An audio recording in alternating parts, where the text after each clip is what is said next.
Tyreek Hill tore his ACL last night along with other ligaments in his knee. Hopefully he recovers quickly.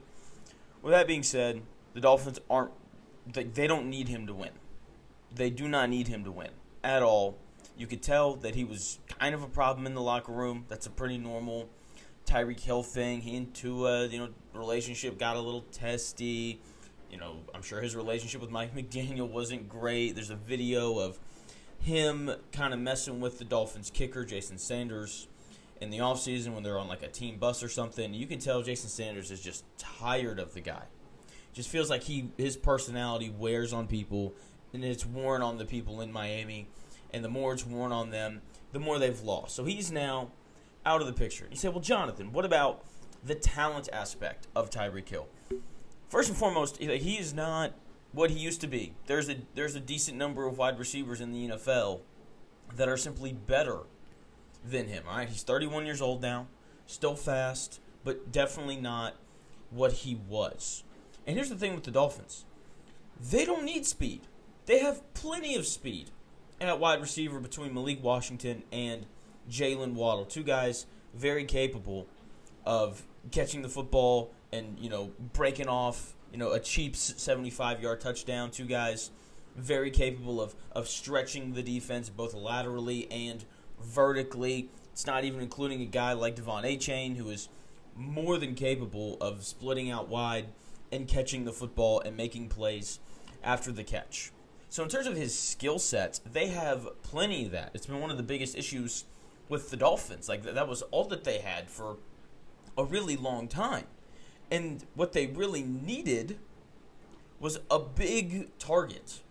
It is not surprising that Darren Waller finally is healthy enough to play in a football game. And he has 3 receptions, and 2 of them end up being touchdowns. That was the thing that they were missing, not more speed. They had an abundance of that between all of their skilled position guys. So now you bring in a really big tight end who I do think is going to help lift their offense. Are the Dolphins going to make the playoffs? Probably not. They started 0-3, right? 0-2, I think is survivable. 0-3, I don't think that it is, but I would not be surprised in the slightest if this Dolphins team started to really get going, because guys in the locker room that are problematic, they just drag everybody down. It's just a fact. Like, as someone who played college baseball and had guys, on his team like that at different points in my life, like, it is just a reality. And sometimes guys leave, and when guys leave, it can just kind of loosen everybody else up. So I wouldn't be surprised if we saw the Dolphins get rolling here. Their schedule isn't super tough, especially these next 3 weeks. So they're at the Panthers on October 5th. They should win that game. With that being said, the Panthers beat the Falcons 30-0. So certainly not a walk in the park. Those guys are getting paid too, right? And then they get the Chargers at home. Probably not going to have Joe Alt back at that point. So you got Bradley Chubb and Jalen Phillips working the edge against 2 backup tackles. So that could prove problematic for the Chargers. And then they're at the Browns.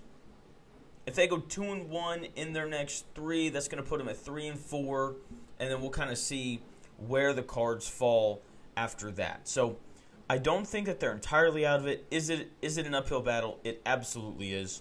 Do not get me wrong, but I don't think that losing Tyreek Hill is the nail in the coffin, because the thing that he possesses, they have in abundance. They have a ton of speed, a ton of it. Okay, the question more so is, can Tua start to be a little more consistent? And I do think that Tyreek Hill being out of the lineup may help him with that. Baker Mayfield, when he was playing in Cleveland, you could tell that there was an extra sense of pressure to get Odell Beckham Jr. the football. And sometimes you can force the ball to your better wide receivers just because you want to keep them happy. And that isn't going to be an issue anymore. Jalen Waddle, very chill guy. I'm sure he'll be happy with more targets, right? Same for everybody else in this Dolphins receiving corps. So maybe this helps Tua calm down a little bit. Maybe we see some of the accuracy issues that he's had go away.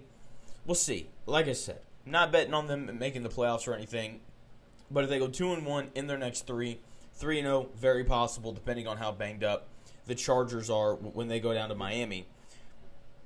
Like I said, don't think they're going to make the playoffs, but they do have the ability to make things interesting if they can get back to 500 over these next 3 weeks.